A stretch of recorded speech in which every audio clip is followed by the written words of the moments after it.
দক্ষিণ এশিয়ার আকাশে নতুন এক শক্তিশালী ঝড় আসতে চলেছে।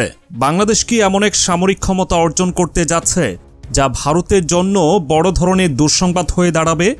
দীর্ঘদিন ধরেই ভারতের আধিপত্য ছিল এই অঞ্চলের আকাশে, কিন্তু এবার বাংলাদেশ শক্তিশালী যুদ্ধবিমান হাতে নিচ্ছে F-17C থান্ডার এবং J-10C ফাইটার জেট। এই দুই যুদ্ধবিমান শুধু সংখ্যা বাড়াবে না, বরং বাংলাদেশের আকাশ প্রতিরক্ষা এবং আক্রমণাত্মক সক্ষমতাকে এক ধাপ উপরে নিয়ে যাবে। এমন একটি সময় যখন দক্ষিণ এশিয়ায় সামরিক উত্তেজনা ধীরে ধীরে বাড়ছে, তখন বাংলাদেশ যে বড় ধরনের প্রস্তুতি নিচ্ছে তার গোপন নেই। ফোর্সেস গোল 2030 এর অধীনে বাংলাদেশের সামরিক শক্তি দ্রুত আধুনিকায়নের পথে হাঁটছে। পুরনো অপ্রতুল যুদ্ধবিমানগুলোর জায়গায় আসছে সম্পূর্ণ নতুন প্রযুক্তির ভয়ঙ্কর শক্তিশালী যুদ্ধযান। বিশেষজ্ঞদের মতে এই পরিবর্তন শুধু প্রতিরক্ষা নীতিতেই নয়, বরং দক্ষিণ এশিয়ার সামরিক ভারসাম্যে বড় ধরনের পরিবর্তন আনতে চলেছে। কিন্তু প্রশ্ন হলো, এই দুই যুদ্ধবিমান কি আসলেই ভারতের জন্য অশনি সংকেত হয়ে দাঁড়াবে? বাংলাদেশের বিমান বাহিনীতে এতদিন সোভিয়েত যুগের কিছু পুরনো বিমান ছিল। সামরিক বিশ্লেষকরা বারবার বলছিলেন এগুলো দিয়ে আধুনিক যুদ্ধের মোকাবিলা করা সম্ভব নয়। তাই বাংলাদেশ নতুন কিছু আনতে চাইছিল যা শত্রুর জন্য ভয়ঙ্কর হতে পারে, এবং সেই লক্ষ্যেই এগিয়ে আসছে F-17C থান্ডার ও J-10C। এগুলোর মধ্যে প্রথমটি হল বাজেট ফ্রেন্ডলি কিন্তু মারাত্মক যুদ্ধবিমান F-17C, যা চীন ও পাকিস্তানের যৌথ উদ্যোগে তৈরি এবং ইতোমধ্যেই বহু যুদ্ধে কার্যকারিতা প্রমাণ করেছে। এই বিমানকে বলা হয় পোরম্যানস F-16, কারণ এটি তুলনামূলক কম খরচে আধুনিক যুদ্ধ বিমানের সুবিধা দেয়। এতে রয়েছে উন্নত AESA রাডার, যা শত্রুর উপস্থিতি অনেক আগেই শনাক্ত করতে পারে। দূরপাল্লার BVR মিসাইল সিস্টেম থাকায় শত্রুর বিমানকে আকাশ থেকেই ধ্বংস করে দেওয়ার সক্ষমতা রয়েছে এতে। শুধু তাই নয়, যুদ্ধের সময় প্রতিপক্ষের রাডার ব্লক করার জন্য এতে রয়েছে শক্তিশালী ইলেকট্রনিক ওয়ারফেয়ার ক্যাপাবিলিটি। এই জেটকে পাকিস্তান এয়ারফোর্স ইতোমধ্যেই ব্যবহার করছে এবং ভারত পাকিস্তান সামরিক উত্তেজনার সময় এটি গুরুত্বপূর্ণ ভূমিকা রেখেছে। বিশেষ করে 2019 সালে বালাকোট স্ট্রাইকের পর ভারত পাকিস্তানের মধ্যকার আকাশ সংঘর্ষে F-17 থান্ডার ব্যবহার করেছিল পাকিস্তান, এবং তারা দাবি করেছিল যে এটি ভারতীয় যুদ্ধবিমান ভূপাতিত করেছে। যদিও ভারত তা স্বীকার করেনি, তবে এতে কোনো সন্দেহ নেই যে এই বিমান যুদ্ধক্ষেত্রে কার্যকর প্রমাণিত হয়েছে। বাংলাদেশ যদি এই বিমান হাতে পায় তাহলে কি হবে? বিশেষজ্ঞরা বলছেন এটি হবে বাংলাদেশের জন্য একটি কস্ট ইফেক্টিভ কিন্তু ভয়ঙ্করভাবে কার্যকর যুদ্ধবিমান, যা প্রতিপক্ষের এয়ারবেস এবং স্থল সেনার উপর হামলার জন্য দারুণভাবে উপযোগী। কম খরচের কারণে বাংলাদেশ সহজেই এগুলোর সংখ্যা বাড়াতে পারবে এবং আকাশ প্রতিরক্ষায় আরও শক্তিশালী হয়ে উঠবে। কিন্তু শুধু F-17C দিয়েই বাংলাদেশের পরিকল্পনা শেষ হয়ে যাচ্ছে না। আসছে J-10C, যা বাংলাদেশের জন্য সবচেয়ে বড় গেম চেঞ্জার হতে পারে। এই যুদ্ধবিমান চীনের তৈরি চতুর্থ প্রজন্মের এয়ার সুপিরিয়রিটি ফাইটার, যা এমনভাবে ডিজাইন করা হয়েছে যাতে এটি ভারতের Su-30 MKI, রাফাল, এমনকি পশ্চিমা বিশ্বের F-16 এর সাথেও প্রতিদ্বন্দ্বিতা করতে পারে।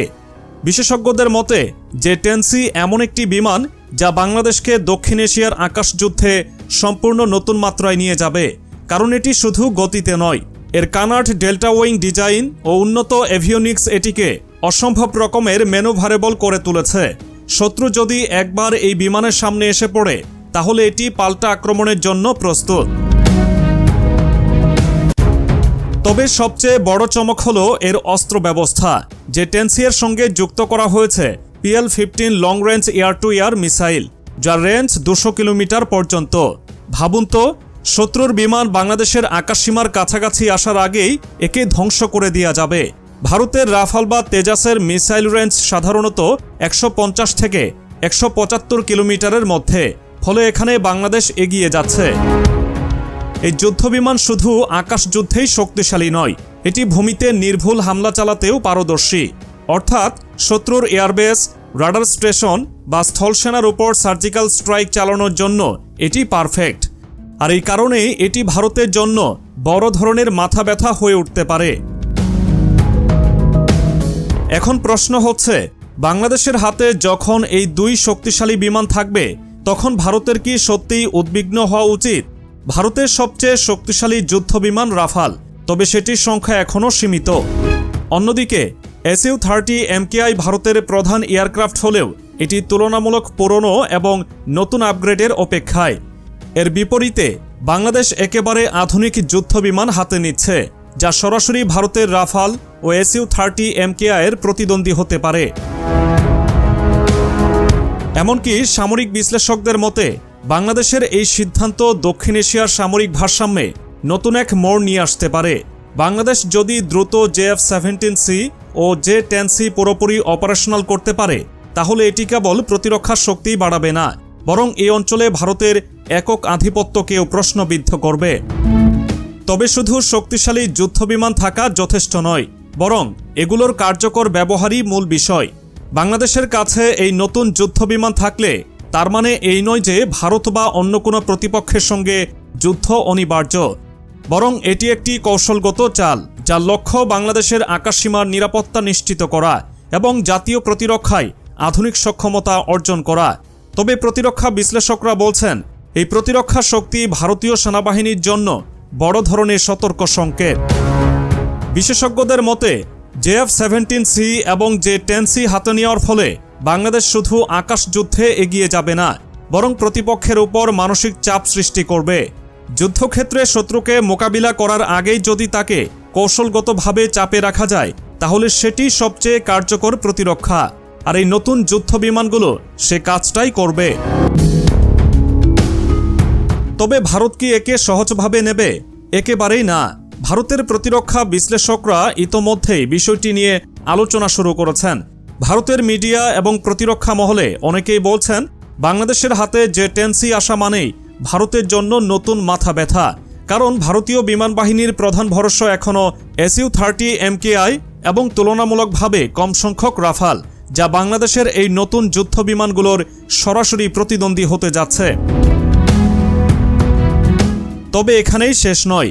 বাংলাদেশের নতুন এই যুদ্ধ বিমানগুলোর সংযোজন এই অঞ্চলে সামরিক শক্তির ভারসাম্যকেও পরিবর্তন করতে পারে। ভারত যদি মনে করে যে তার আকাশসীমায় একচেটিয়া আধিপত্য থাকবে, তবে সেটি এবার আর সম্ভব হচ্ছে না। বাংলাদেশের এই পদক্ষেপ কেবল প্রতিরক্ষামূলক নয়, বরং এটি একটি স্ট্র্যাটেজিক মেসেজও বহন করে। বাংলাদেশ নিজের আকাশসীমার পূর্ণ নিয়ন্ত্রণ নিতে চায় এবং আকাশ যুদ্ধে শক্তিশালী হতে চায়। এখন আসি আরেকটি গুরুত্বপূর্ণ প্রশ্নে। এই দুই যুদ্ধবিমান যদি হাতে আসে তাহলে বাংলাদেশের সামরিক শক্তির আন্তর্জাতিক অবস্থান কতটা পরিবর্তিত হবে? গ্লোবাল ফায়ার পাওয়ার র্যাঙ্কিং অনুযায়ী বাংলাদেশ বর্তমানে 35তম অবস্থানে রয়েছে। কিন্তু এই আধুনিক যুদ্ধবিমানগুলো যুক্ত হলে বাংলাদেশ কেবল দক্ষিণ এশিয়ার নিরপেক্ষ শক্তি হিসেবেই নয়, বরং একটি আঞ্চলিক শক্তিশালী সামরিক ক্ষমতার স্বীকৃতি পেতে পারে। তবে অনেকেই প্রশ্ন তুলছেন, বাংলাদেশ কি সত্যিই ভারতীয় বিমান বাহিনীর মুখোমুখি হতে পারে? এর উত্তর সহজ, যুদ্ধবিমান সংখ্যা নয়, কার্যকারিতাই মুখ্য। ভারতীয় বিমান বাহিনীর বহরে বিমান সংখ্যা বেশি হলেও তাদের প্রতিটি যুদ্ধবিমান সমান কার্যকর নয়। পুরনো SU-30 MKI, MiG-21 এবং অন্য অনেক ফাইটার জেটের তুলনায় বাংলাদেশের নতুন এই যুদ্ধবিমানগুলো প্রযুক্তিগতভাবে অনেক এগিয়ে থাকবে। বিশেষজ্ঞরা বলছেন, যদি বাংলাদেশ তার পাইলটদের উন্নত প্রশিক্ষণ দেয়, এয়ারবেস উন্নত করে এবং যুদ্ধের সময় দ্রুত রেসপন্স করার সক্ষমতা বাড়ায়, তাহলে ভারতের আধিপত্য আর আগের মতো থাকবে না, বরং বাংলাদেশ তার নিজস্ব আকাশ প্রতিরক্ষা আরও শক্তিশালী করবে এবং আকাশ যুদ্ধে একটি আঞ্চলিক এয়ার সুপার পাওয়ার হিসেবে আত্মপ্রকাশ করবে। তাহলে কি ভারতের জন্য সর্বনাশ ঘনিয়ে আসছে? বাংলাদেশের নতুন প্রতিরক্ষা পরিকল্পনা কি ভারতীয় সেনাবাহিনীর মাথা ব্যথার কারণ হবে? ভারতের প্রতিরক্ষা বিশ্লেষকরা বলছেন, এটি নিঃসন্দেহে ভারতের জন্য একটি বড় ধরনের সামরিক ও কূটনৈতিক চ্যালেঞ্জ। ভারতের জন্য এটি শুধু সামরিক চ্যালেঞ্জ নয়, বরং রাজনৈতিকভাবেও বাংলাদেশকে একটি নতুন উচ্চতায় নিয়ে যাচ্ছে। এখন একটাই প্রশ্ন, বাংলাদেশ কি এই পরিকল্পনাকে পুরোপুরি বাস্তবায়ন করতে পারবে? যুদ্ধবিমান কেনা একটি বিষয়, কিন্তু সেটিকে সম্পূর্ণভাবে কার্যকর করা, অপারেশনাল করা এবং যুদ্ধক্ষেত্রে প্রয়োগ করার সক্ষমতা অর্জন করাই মূল লক্ষ্য। বাংলাদেশ যদি এটি সঠিকভাবে করতে পারে তাহলে এটি শুধু দক্ষিণ এশিয়ায় নয়, বরং আন্তর্জাতিক প্রতিরক্ষা বিশ্লেষকদের দৃষ্টিতেও একটি শক্তিশালী সামরিক উন্নয়ন হিসেবে বিবেচিত হবে। এই বিশাল সামরিক পরিবর্তনের ফলে বাংলাদেশ তার প্রতিরক্ষা শক্তি বাড়াতে পারবে, আকাশসীমার নিরাপত্তা নিশ্চিত করতে পারবে এবং আঞ্চলিক রাজনীতিতে আরও শক্তিশালী অবস্থান নিতে পারবে। তাহলে এই পরিকল্পনার সফল বাস্তবায়ন কি বাংলাদেশকে সত্যিই ভারতের জন্য ভয়ঙ্কর এক সামরিক চ্যালেঞ্জ হিসেবে তুলে ধরবে? সময়ই তা বলে দেবে।